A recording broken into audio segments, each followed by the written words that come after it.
प्रिय विद्यार्थियों, आज हम एक अर्थव्यवस्था की मौद्रिक नीति से क्या तात्पर्य है, उसके क्या उद्देश्य है, इस पर चर्चा करेंगे।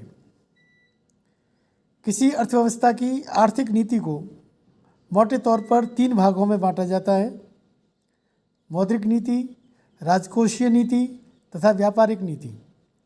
इन तीनों नीतियों के अतिरिक्त 2 प्रकार की नीतियों का भी अध्ययन किया जाता है। एक है कृषि नीति और दूसरी है औद्योगिक नीति।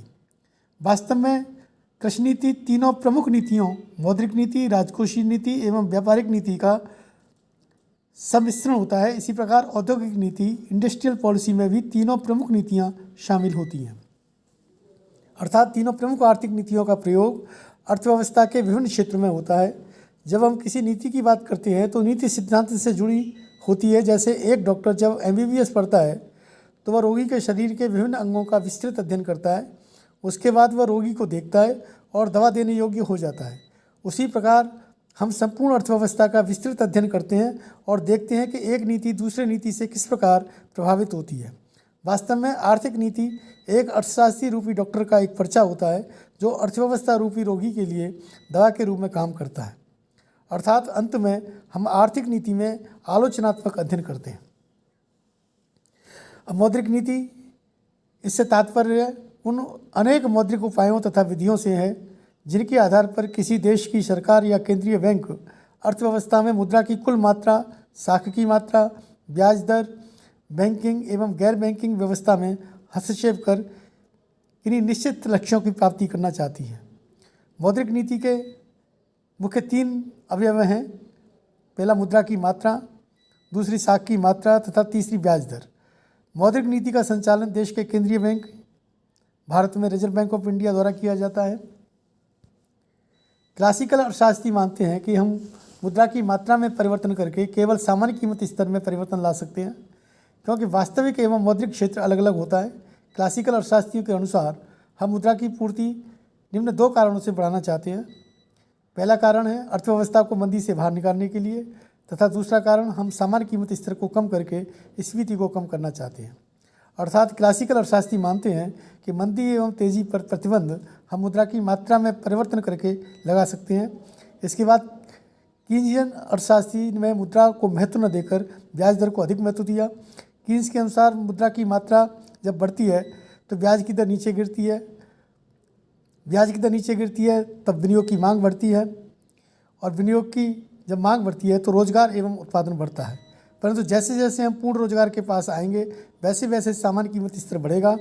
अतः कीन्स मौद्रिक नीति को अधिक महत्व नहीं देते हैं, लेकिन हमारी जैसी विकासशील अर्थव्यवस्थाओं में नक्श का निर्धनता का दुष्चक्र, जिसका हम अध्ययन पहले कर चुके हैं, यह पाया जाता है। अब प्रश्न उठता है कि क्या मौद्रिक नीति हमें निर्धनता के दुष्चक्र से बाहर निकाल सकती है? इसके लिए हमें बचत को महत्व देना होगा। बचत से हमें विनियोग को भी प्रोत्साहन देना होगा, वह भी विशेष रूप से पूंजीगत उत्पादन क्रियाओं में। अर्थात हमें विलासितापूर्ण जो उपभोग है उसको घटाना होगा। इस दृष्टि से मौद्रिक नीति विकासशील देशों में बचत बढ़ाने, विनियोग एवं उत्पादन में वृद्धि करने में व्यापक महत्व रखती है। अब सस्ती मौद्रिक नीति एवं महंगी मौद्रिक नीति। जब मौद्रिक नीति के उपकरणों में उदारता लाते हुए देश में मुद्रा एवं साख की मात्रा बढ़ाने का प्रयास किया जाता है तो उसे सस्ती मौद्रिक नीति कहते हैं। कीन्स ने रोजगार में वृद्धि के लिए सस्ती मौद्रिक नीति का समर्थन किया है। सस्ती मुद्रा नीति मंदी काल या संकुचन काल में अपनाई जाती है। सस्ती मुद्रा नीति के विपरीत जब मौद्रिक नीति के उपकरणों में कठोरता लाते हुए देश में मुद्रा एवं साख की मात्रा को नियंत्रित करने का प्रयास किया जाता है तो उसे महंगी मुद्रा नीति कहते हैं। महंगी मुद्रा नीति मुद्रास्फीति काल में अपनाई जाती है।